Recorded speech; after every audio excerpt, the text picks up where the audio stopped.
Hey, thanks everybody for listening or watching. If you like this podcast, go find us on Telemedia. It's TELAH media.com, and we've got plenty of good stuff there for you.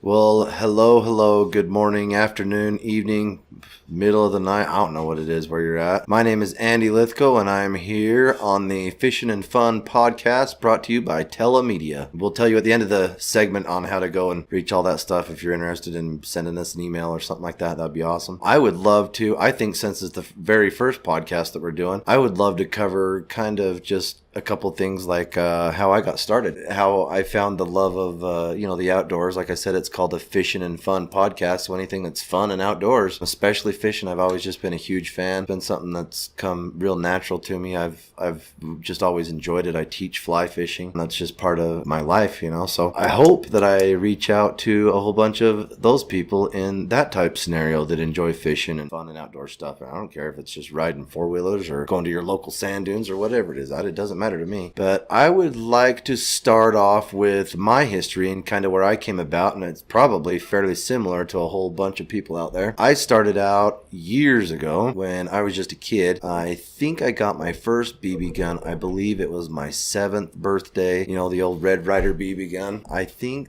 I'm real confident that it was my 7th birthday. It was amazing. I'll never forget that. The feeling of seeing that thing sitting there. It came at I believe, if I remember correctly, I got it at Christmas time. It was just awesome. It was one of the best presents that I got that year from Santa. It was fantastic. And I'll never forget being able to take my BB gun, and where we lived at down, we're up here broadcasting from up in northern Utah. And where I lived at the time, I could go out and there was just acres and acres and acres of fields, just tons of fields all over the place. And I could go and wander around through those fields for hours and just get lost, out there on purpose. And I would go and get my BB gun, and we had Brittany Spaniels that we bred at that time. And I would go get my good old dog Duke and my 25-foot lead, and we'd head out and we'd go do our thing and go wander through the field. And I remember I fell in love with watching that dog work that field and do his thing back and forth was absolutely amazing. I really enjoyed that. I had a BB gun. What was I going to do? We'd jump at pheasants all the time. I didn't have a chance. It was just neat to watch the dog do his thing and then just watch the pheasants jump up. I thought that was really cool. And it's addicting. Go ask guys that run dogs for a living, just doing nothing but running hunts on birds. And it's addicting. They get addicted to it. It's not just an adrenaline rush. It's really fun to watch the dogs work and do their thing. It's awesome. So that got me really hooked on going outside and being outdoors, and it opened up a whole new world for me. It kept me... there was plenty of problems to go take part in as far as trouble there was to be had. And I wasn't interested in any of that. And I think that a large part of that had to do with me having the old Red Ryder BB gun and my trusty dog and my acres and acres of field right by my house that I could go wander around in anytime I wanted to. It was absolutely phenomenal. I will never forget those days growing up. And then shortly after that, we moved out to a small farm out in a place called Hooper, Utah. And that was a whole nother experience, living on a farm versus living next to a whole bunch of fields. We went from having nothing to having horses to goats and cows, and I think at one point we had a couple pigs and just stuff like that. Lots of dogs. We had dogs and horses. It was basically a dog and horse farm, I guess you'd say. So that was the portion of my life that I found very interesting, that sticks out in my mind after all these years. I'm almost 40 years old, so it's been a while, and that's something that'll stick with me forever. And I think if you get kids interested in stuff like that early enough, and you get them to the point where they're really enjoying being outside and not necessarily just being outside because they're forced to be out there or out there playing on the playground that they've played on 1,000 times, man, go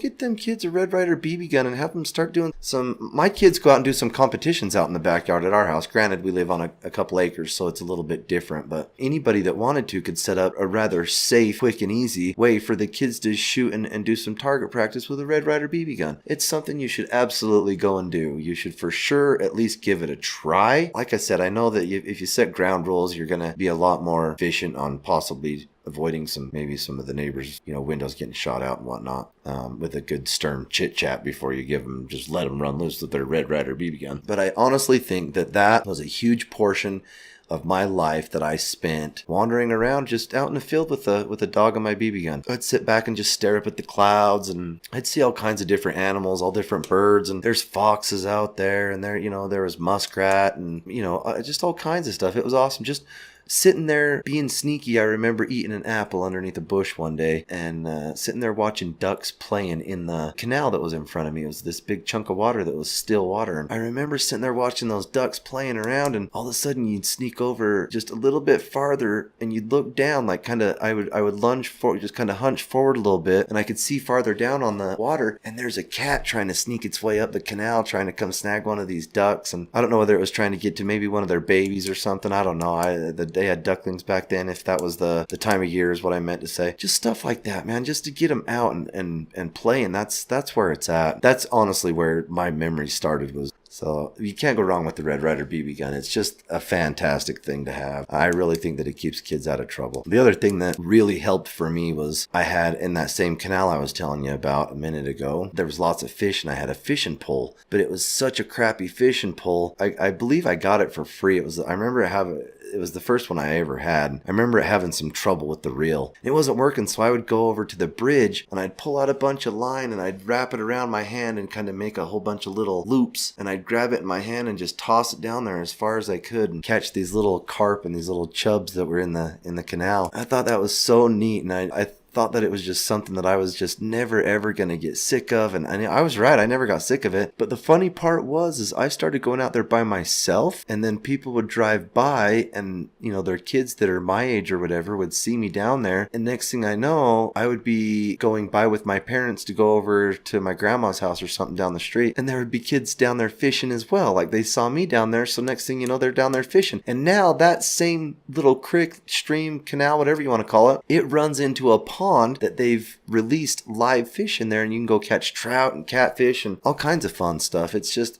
the way that things work out is just amazing if you just go outside and give it a try. It's just something that's you're not going to experience, you're not going to see any elk or any deer or a wild fish or a wild animal of any sort sitting on the couch. You can, I guess, if you're watching National Geographic or something, but that's not no way to live. I think we need to get away from the TVs and the telephones a little bit more. Get to the point where we're doing a little bit more outdoors. I just think that that's just the way that it needs to go. I guess the other part of it that I would love to talk about is fishing. I teach fly fishing, as I had mentioned before a little while ago. I really, really enjoy it. I love fly fishing. I got my very first fly fishing pole, and I got my first fly fishing pole when I was 8 years old, and it was because of when I was down there at that canal throwing my handful of fishing line down the way. That was a big eye-opener to me because all I knew at that point was to use worms and to go, do stuff like that. But I was using a fly when I was doing that because I was fishing on the little bridge that's underneath the river underneath the road right there where the river, the little creek runs through. That made me think, well, if I can catch this many fish on a fly, why can't I catch a whole bunch up in the mountains? So I remember my folks would say, all right, it's Sunday, we got to go visit Grandma Martha. And Grandma Martha was up in Morgan, and up in Morgan, Utah, there's a couple different creeks that run right in front of her house. Within 100 feet was one, and the other one literally ran right in front of her house. And I would take my fly fishing pole and go up there, and I didn't know how to cast it, so I would find fish and I would just sneak up and drop it in front of them. And that's how I got used to using the reel, and fishing that way was just amazing. You catch a 6-inch fish, it feels like it weighs 1.5 pounds on a fly pole. It was awesome. It really got me attracted to fishing. I just fell in love with it, and it's something that I'll never ever get away from. I've got a tattoo of a fly fisherman on my back. I mean, it's something that's never going to be not right there with me. But I think that if everybody got into something that's just outdoors, I think that's the way to be. And that's basically what we're going to cover on this podcast for fishing and fun. We're going to have some more episodes later on in the future where we'll have some products that I've been spending years researching, and I don't want to say anything about anything as far as a product is concerned that isn't something that I wouldn't back up and use myself, or have used myself. And other than that, we got one section of it that we're going to call Your Family Eats What. And we're going to have people send us emails, or if they're local or if they want to come into town and they want to come and do the podcast. We'll have a lot of giveaways. We will have we're just going to do nothing. Everything that we're going to do is just nothing but fun, fishing and fun. So we've got some fancy go-karts for the kids. We're going to get some video of that going on. And I'm going to openly throw out an open invitation to anybody that would like to do a phone call or that would like to send us an email and come in, or anybody that lives, locally in Idaho, Wyoming, or Utah that would like to come, that it's, not too inconvenient for you. And come on to the podcast.